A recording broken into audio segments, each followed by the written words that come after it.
2024년 내년도 증시 전망 많은 얘기들이 있습니다. 더욱 진실된 이야기 시작해 볼게요. JTM 안녕하세요. 주식 투자자 JTM입니다. 오랜만에 녹음을 하네요. 2023년 한 해를 정리하고 새해를 준비하는 마음으로 영상을 만들게 됐고요. 올 한 해 수익은 많이 나셨을까요?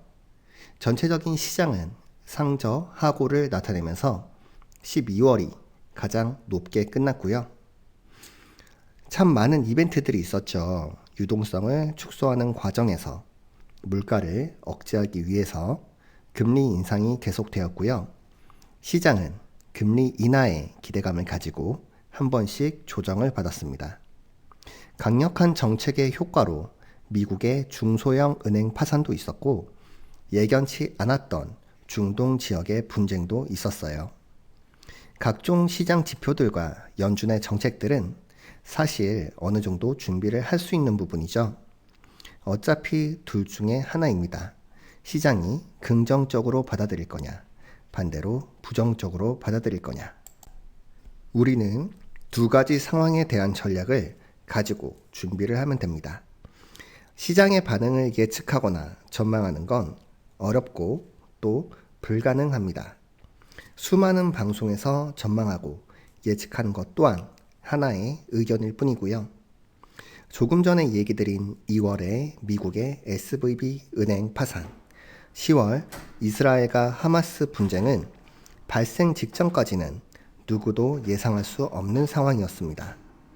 이런 예측되지 않은 불확실성에서는 빠르고 확실한 대응이 필요하고요. 2024년 내년도 사실상 마찬가지입니다. 예상되는 상황들은 미리 전략적으로 준비를 하면 되고요.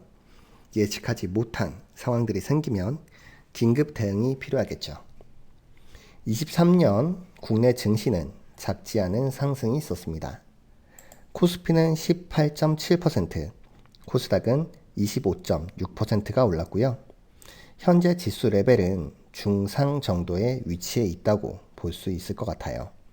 상방과 하방 모두 열려있는 수준입니다.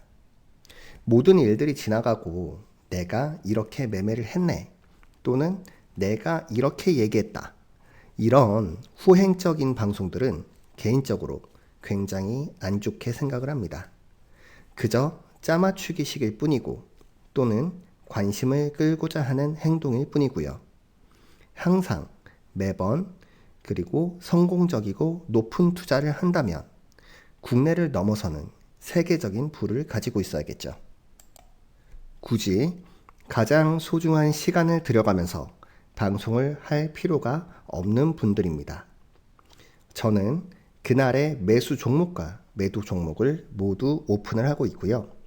수익은 수익대로, 손실은 손실대로 기록을 하고 있습니다. 당연히 선별된 종목으로 시기에 맞게 적정한 가격으로 매매 전략을 가지고 가고요. 올해 7월이죠. 이때부터 매매하는 전 종목을 오픈을 했고 매매한 내용들은 지난 영상들에서 모두 확인을 할 수 있는 부분입니다. 기록되지 않은 내용을 얘기하면서 의심을 살 필요는 없기 때문에 오픈했던 시점부터만 보겠습니다. 7월 25일부터 지수를 계산해보면 코스피는 1.8% 상승을 했고요. 코스닥은 5.1% 하락을 했습니다. 산술평균 1.65% 지수는 하락을 했네요. 저희 포트폴리오는 같은 기간 8.3% 상승을 했고요.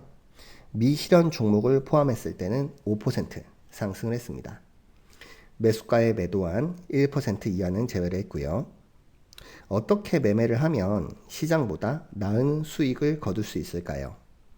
종목에 대한 학습을 철저히 하고 시장의 흐름과 반응을 살피면서 기술적 분석을 통해 매매 타점을 잡는 게 중요하겠죠.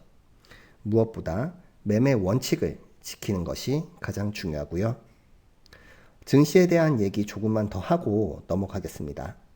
코스피는 현재 기준 2780까지 열려 있고요. 2550선에서 1차 지지가 될 것 같습니다. 내년에 악재보다는 시장에 호재가 되는 내용이 많으면 2970까지도 볼 수 있겠죠. 반대로 불확실한 내용들이 많아진다면 2350까지도 밀릴 수가 있습니다. 코스닥은 현재 866포인트고요. 위로는 880, 이후에는 930까지도 기대를 해볼 수 있습니다. 아래로는 790의 지지를 보이고 시장이 좋지 않으면 710까지도 생각을 해볼 수 있겠죠. 시장을 이기는 종목은 초단기적인 몇 종목을 제외하면 없기 때문에 지수 레벨에 따라서 각 종목에 대한 전략을 바꿔줘야 합니다. 전체 자산의 주식 비중과 현금 비중도 조절을 해야 되고요. 7월부터 연말까지 코스닥의 하락은 시총이 큰 2차전지 영향이 컸네요. 상반기에 큰 상승이 있었던 만큼 조정도 당연히 커졌겠죠. 잠시 동안 매매했던 내용들 짧게 살펴보고 내년도 2024년도에 대한 전략을 생각해 보겠습니다. 7월 티플렉스 10%, 현대무벡스 12% 수익을 확정했었고요. 8월은 초전도체 테마 고려제강 27% 수익 확정, CU메디칼 9%, 디어유 7%, 메타바이오메드 7%, 맥신 테마, 아무센스 6%, 동아에스트 6%, KCS 5%, 코스모 신소재 5%, OCI 6%로 수익을 확정을 했습니다. 9월은 비만 치료제인 DSK 15%, 휴젤 4%, KINX 4%, 한올 바이오파마로 33% 수익을 냈고요. 10월에는 글로벌 텍스프리 7%, 나이백 14%, 덴티움 23%, 두산 밥캣 20%, 넥스틴 21% 수익 확정했습니다. 11월은 유니캐스트 10%, 명신산업 9%, 에코프로 HN 33%, 메디아나 6%, 광동제약 6%, KG케미칼 27%, GS글로벌 8%, STO 테마주 갤럭시아 SM으로 28% 수익을 냈고요. 12월에는 미실현한 종목들이 아직 많고 현재 HD 현대일렉트릭 4%, 성일하이텍 6.5% 수익을 확정했습니다. 수익 확정한 종목과 매매 내용을 보시면 월별로 매매한 횟수에 차이가 있고 또 매매한 종목들의 특징이 있죠. 시장에 따라서 투자 전략이 다르다는 얘기고요. 저는 어딘가에 소속이 되거나 보고를 하고 결제를 받아서 매매를 하지 않기 때문에 시장에 빠르고 효율적으로 대처를 하고 있습니다. 그럼 이제 24년도 매매 전략을 살펴볼게요. 내년의 주요 키워드와 이슈가 될 만한 내용을 뽑아봤습니다. 물론 이슈가 되지 않을 수도 있고 영향이 크지 않을 수도 있지만 미리 예상 가능한 시나리오들을 써보는 건 투자를 하는 입장에서는 꼭 필요한 부분이겠죠. 가장 중요하게 생각되는 부분들로 일단은 미국의 금리 인하 기대감이 있습니다. 인하 횟수도 시장의 기대감과 실제 발표치의 괴리를 판단을 해야 하고요. 당연히 금리 인하가 빠를수록 그리고 클수록 성장주에 주목을 해야 합니다.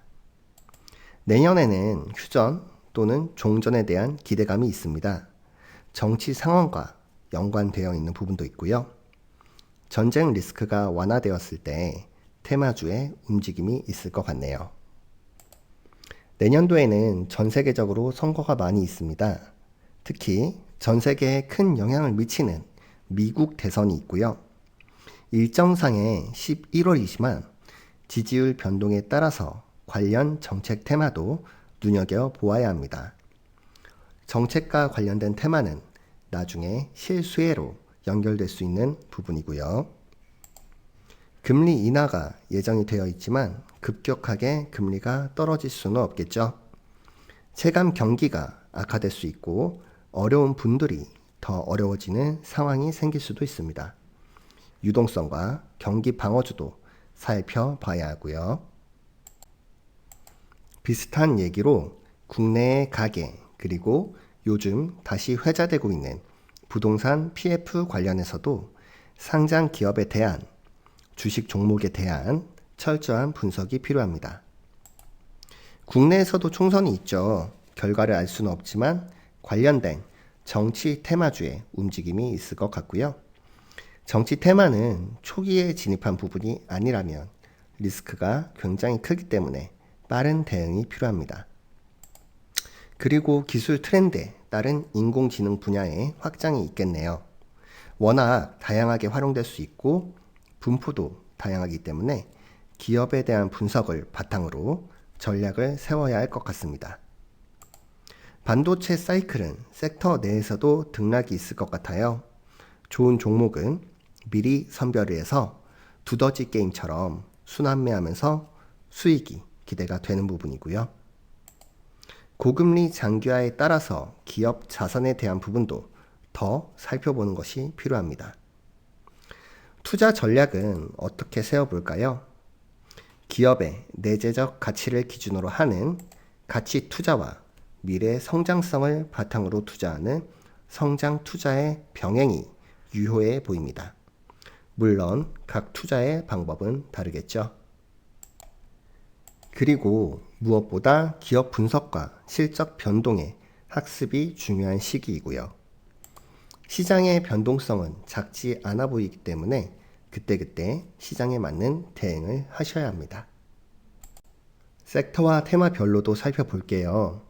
증권사에서 나눈 섹터와 테마 중에서도 주목해야 될 부분에 대해서만 뽑아봤고요.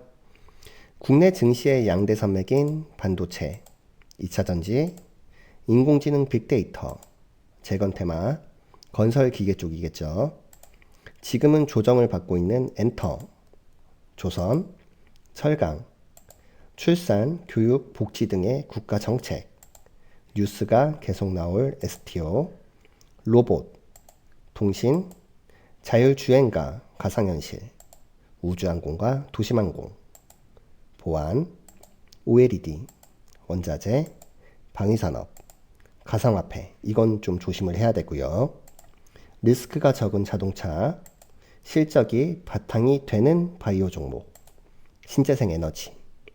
이런 섹터와 종목에서 미리 종목들을 선별해 놓으면 실제 투자할 때 큰 도움이 되겠죠.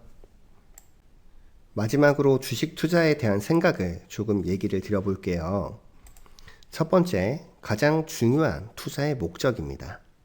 투자의 목적은 첫째도 수익, 둘째도 수익, 셋째도 수익입니다. 재미로 투자를 하시는 거면 더 빠르고 재밌는 코인이나 도박을 하시는 편이 나을 수도 있고요. 반드시 수익을 위한 투자를 하셔야 합니다. 두 번째, 수익을 창출하는 것만큼 중요한 게 자산을 지키는 겁니다. 한 번 손실이 나면 두 번 수익을 내야지만 기회 비용을 어느 정도 매칭할 수 있겠죠. 세 번째, 수익을 내기 위해서는 많은 시간과 노력이 필요합니다. 시간을 들이지 않고 노력은 하지 않으면서 큰 수익률을 기대하는 건 욕심이겠죠. 물론 큰 수익이 날 때도 있습니다. 운이 아주 좋을 때는요. 급한 마음에 공부 없이 변동성이 큰 종목에 접근을 해서 자산을 잃지 않았으면 하는 마음입니다. 네 번째, 방송을 하는 전문가들에 대한 생각인데요. 많은 전문가분들이 있죠. 시장과 종목을 바라보는 노력에 존경스러운 분들도 있고 반면 차트만 바라보는 분들도 있습니다. 시장이 좋으면야 기업 분석 없이 기술적 분석으로만 수익을 내는 때도 있죠. 그렇지만 결과적으로 보면 단타의 누적은 수익을 주지는 않습니다. 시장에 리스크가 조금만 생겨도 무너지기 가장 쉬운 매매이니까요. 기업 분석에는 많은 노력이 필요합니다. 매일매일 나오는 많은 보고서와 뉴스의 해석도 그렇지만 분기, 반기, 사업 보고서가 나오는 실적 시즌에는 며칠씩 밤샘 작업도 해야 되고요. 차트만 보고 하는 매매는 쉽지만 그만큼 불안하고 리스크가 크다는 걸 기억해 주시면 하고요. 다섯 번째, 제가 유튜브에 올리는 방송에 대한 이야기입니다. 방송을 보는 분들 중에 남들보다 잘한다, 그런데 꾸준히 잘한다 하시는 분들, 그리고 시장 수익률보다 꾸준하게 높은 수익을 내시는 분들은 그렇게 하시는 것이 정답이고요. 연 20%, 30% 수익을 내고 싶은 투자는 하고 싶은데 시장을 분석하는 게 어렵거나 종목 분석을 하는데 시간을 할애하기 어려운 일반 투자자분들, 이런 분들에게 도움이 되었으면 하는 생각이고, 특히 목돈이나 은퇴자금으로 금융소득을 원하거나 필요한 분들에게 손실 확률보다는 성공의 확률이 높은 그런 방송이 되도록 저도 노력을 하겠습니다. 여섯 번째, 잘 아시는 얘기지만 주식 투자는 제로섬 게임입니다. 안타까운 얘기지만 잘못된 매매나 단타로 손실나는 누군가가 있어야 누군가는 수익이 날 수 있겠죠. 저희 시청자분들은 투자 실패자보다는 투자로 성공하는 투자 성공자가 되시기를 바라고요. 일곱 번째, 신규 상장 IPO에 대한 생각입니다. 공모주를 청약하는 건 기업 가치 분석을 통해서 각자 잘 판단을 하시면 되겠지만 상장 후에 공모가 이상에서 접근하는 건 정말 신중해야 합니다. 공모주에서는 기업을 성장시키는 공모도 있지만 지분 매각을 통해서 이득을 취하려는 행위도 있어요. 상장 후에 높은 가격에 잘못 들어가면 소위 총알바지가 되는 경우도 많습니다. 물론 수익을 낼 수도 있지만 냉정하게 생각해 볼 필요가 있는 거죠. 더 오른다고 판단이 된다면 공모 청약을 한 주체는 왜 이 가격에 주식을 팔까? 수급으로 움직이는 종목은 수급이 약해지는 순간 큰 손실의 위험이 있다는 점 기억을 하시면 좋을 것 같고요. 만약에 공모 청약을 해도 조금밖에 못 산다면 차라리 예정되어 있는 스펙 종목을 모아가는 게 나을 수도 있습니다. 여덟 번째, 마지막으로 시청자분들과 함께하는 투자에 대한 고민을 하고 있습니다. 저는 작전도 아니고 세력도 아니고 불법 행위를 하는 사람도 아니고 보통의 일반 투자자들보다 관심이 많고 공부를 조금 더 많이 하는 투자자입니다. 불법을 저지르는 리딩방이나 급등 종목으로 소중한 자산을 잃어가는 안타까운 분들에게 저라도 제대로 된 정보를 알려드리고 싶은 마음이고, 특히 크게 한번 기회를 잡아보려는 분들이 아닌 자산을 통해서 금융소득을 얻고자 하는 분들과 함께 하고 싶은 마음입니다. 평소에는 매매도 해야 되고 기업에 대한 분석도 해야 되고 다음날 매매 준비도 해야 되고 물리적인 시간상 방송으로 더 많은 얘기를 못 드려 아쉽고요. 시간이 허락하면 한 번씩 얘기 드리는 시간을 가져볼게요. 보통의 영상은 매매 내용에 대한 내용이고 참고하실 분들은 참고로 봐주시면 감사하겠습니다. 오늘 영상은 여기서 마무리 짓겠습니다. 눈이 많이 오고 있어요. 연말 마무리 잘 하시고 내년도 2024년에 다시 찾아뵙겠습니다. 한 해 동안 수고 많으셨고요. 새해에는 좋은 일들, 큰 수익들, 무엇보다 건강하시기를 바랍니다. 방송 마칠게요. 새해 복 많이 받으세요. JTM